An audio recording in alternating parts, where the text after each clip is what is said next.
सर्व मंगल मांगल्ये शिवे सर्वार्थे साधके शरण्ये त्र्यंबके गौरी नारायणी नमस्तुते नारायणी नमस्तुते।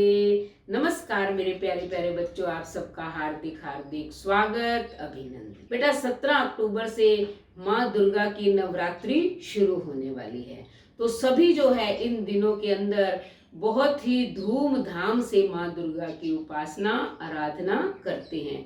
कोई व्रत करते हैं, कोई उपवास करते हैं, कोई भजन कीर्तन करते हैं, कोई माँ के आगे नृत्य करते हैं, कोई अखंड ज्योत जलाते हैं। तो जैसे भी हो, इन 9 दिनों में पूर्ण श्रद्धा और विश्वास के साथ माँ दुर्गा को प्रसन्न किया जाता है। तो आज मैं आपको कि इन 9 दिनों के अंदर अखंड ज्योत कैसे जलाएं, क्योंकि ज्यादा दिन तक तो हम कर नहीं सकते। वैसे तो जो महीने अच्छे आते हैं, यानी कि बड़े महीने हैं, जैसे कार्तिक है, मार्गशीर्ष है, माघ है, श्रावण है, हम भगवान के आगे भी अखंड ज्योत जला सकते हैं। लेकिन वो 1 महीने तक सेवा अर्चना करना बड़ा मुश्किल काम होता है।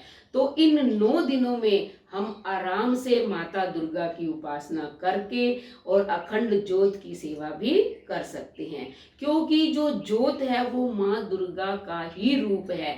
आप ज्वाला देवी जाते हैं, देखते हैं, वहां तो ज्योति को ही माँ दुर्गा माना गया है।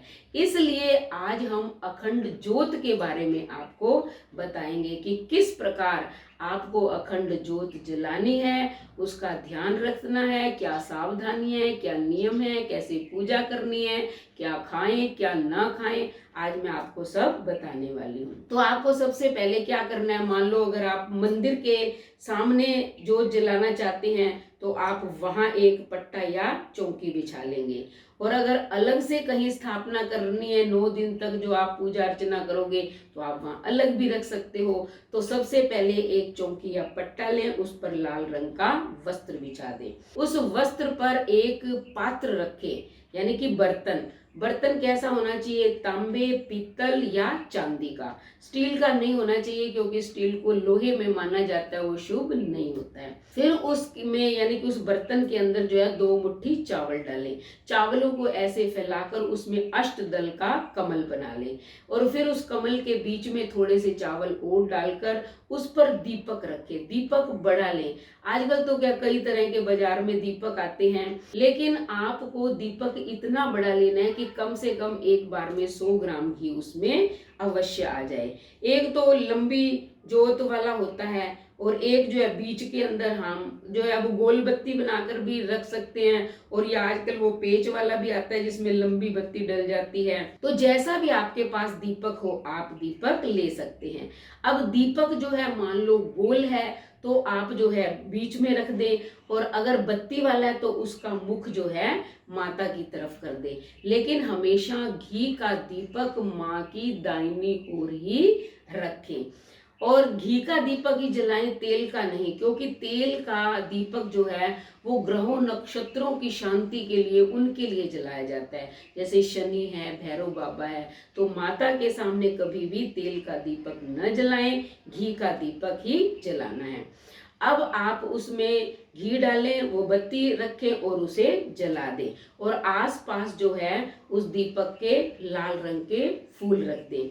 वहीं पास में जो है आप अपना एक आसन लगा लें, क्योंकि दीपक हमेशा आसन पर बैठकर जलाना चाहिए, कभी भी धरती पर बैठकर नहीं जलाना चाहिए। तो आप जब दीपक जला लेंगे, उसके पश्चात जो है माँ का ध्यान करते हुए आप पहले तो आवाहन करें कि माँ दुर्गा स्वयं जो है उस ज्योति में प्रवेश कर जाए, और फिर संकल्प करें कि हे माता, मैंने आपके निमित्त जो है इस नवरात्रि में 9 दिन के लिए ये अखंड ज्योत जलाई है। आप मुझ पर अपनी कृपा दृष्टि बनाए रखना, और मैं पूर्ण श्रद्धा विश्वास तन मन धन से जो है आपकी पूजा अर्चना करूंगी या करूंगा।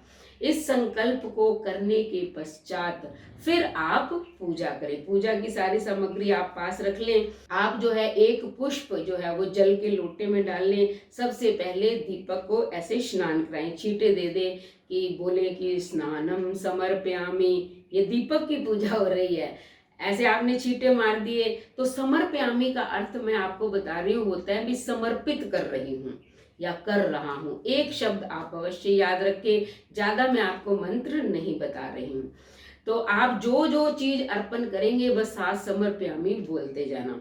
पहले आपने स्नान करवा दिया, फिर वस्त्रम उपवस्त्रम समर्पयामि, तो आप जो है मोली या कलावा जिसे बोलते हैं वो समर्पित कर दें। फिर उसके बाद जो है तिलक लगाएं रोली से, फिर चावल चढ़ाएं, उसके बाद मिठाई का भोग लगाएं, फल चढ़ाएं, लौंग इलायची चढ़ा दें और पान के पत्ते पर रखे तो और ज्यादा अच्छा है। फिर एक अलग प्लेट के अंदर आपने आरती के लिए जोत जलानी है और उसमें धूप जला लें और एक छोटा सा दीपक। वैसे एक ही अखंड जोत घर में जलेगी, दूसरी नहीं जलेगी, लेकिन आरती के लिए जब हम पूजा करेंगे तब एक छोटा दीपक अवश्य जलाएंगे। फिर आप बोलेंगे धूपम दीपम आग्रयामी, फिर उसके बाद दक्षिणा चढ़ा दें और एक ये सारा सामान जो है आप दीपक के स्पर्श करा करा के एक प्लेट में अलग से रखते जाएं, जो भी पूजा का सामान है। फिर आप माँ की प्रार्थना करेंगे।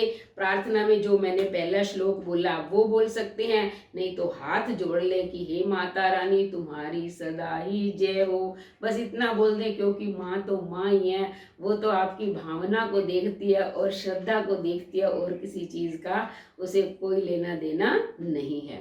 इस प्रकार जो है आप अखंड ज्योति की स्थापना करें।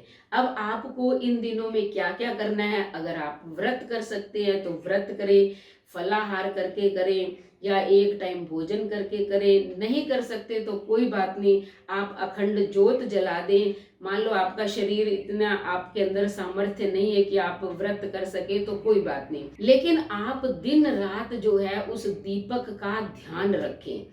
आप दीपक तभी जलाएं, यानी कि अखंड ज्योत तभी घर में जलाएं जब घर में 3-4 व्यक्ति हों।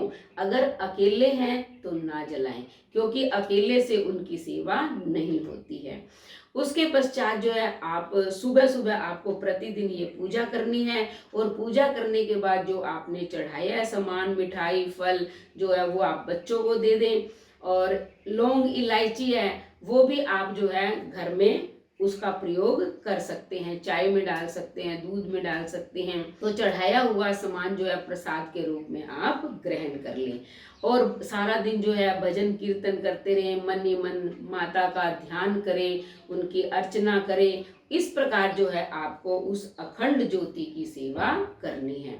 अब आपको इन दिनों में और क्या करना है, एक तो ब्रह्मचर्य का पालन करना है, असत्य नहीं बोलना है, किसी की चुगली नहीं करनी है, निंदा नहीं करनी है, सबसे प्रेम भाव के साथ रहना है और दिन रात जो है माता का ही ध्यान करना है। तब देखना माँ आप पर कितनी प्रसन्न हो जाएगी।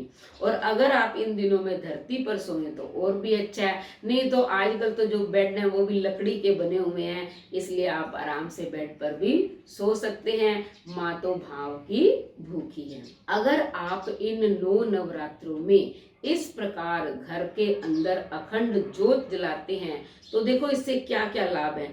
मान लो आपके घर में कोई वास्तु दोष है तो वो भी खत्म हो जाएगा। घर के अंदर कोई क्लह क्लेश रहता है, कोई परेशानी है, वो भी दूर हो जाएगी। मान लो आपको कोई परेशान कर रहा है, कोई शत्रु है, तो आपको उससे भी मुक्ति मिल जाएगी, वो स्वयं ही पराजित हो जाएगा। तो इस प्रकार अगर हम 9 दिन तक ज्योत जलाते हैं तो हमारे सारे कष्ट और पीड़ाएं दूर हो जाएंगी और सदैव लक्ष्मी का निवास हमारे घर में होगा। तो बेटा ये साल में 2 बार नवरात्रि आते हैं, आप हो सके तो दोनों बार अखंड ज्योत जलाएं, नहीं हो सके तो साल में 1 बार अवश्य अखंड ज्योत जलाएं, ताकि आपका पूरा साल जो है सुख समृद्धि संपन्नता से परिपूर्ण रहे, हमेशा आपके चेहरे पर प्रसन्नता बनी रहे। तो धन्यवाद। अगर आपको ये मेरी वीडियो अच्छी लगी तो चैनल को सब्सक्राइब करें, लाइक और शेयर करें, कमेंट करें और बेल आइकन के बटन को दबाएं ताकि अगली वीडियो का नोटिफिकेशन सबसे पहले आपको मिले। मिलते हैं अगली वीडियो में।